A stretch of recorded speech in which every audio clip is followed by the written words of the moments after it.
Eba, kontatu dute nire lehen amodio historioa. Woli!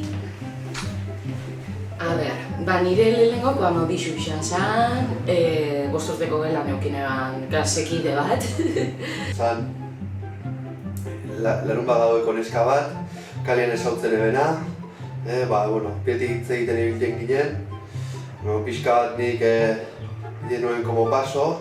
Eta, esken batian egun baten, sortu zen.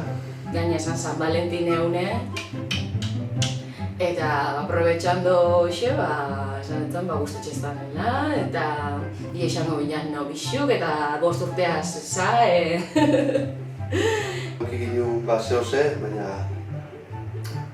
azkar bota nintzen atzeraska, eta, hola bukatu zen nire lehenengo historioa.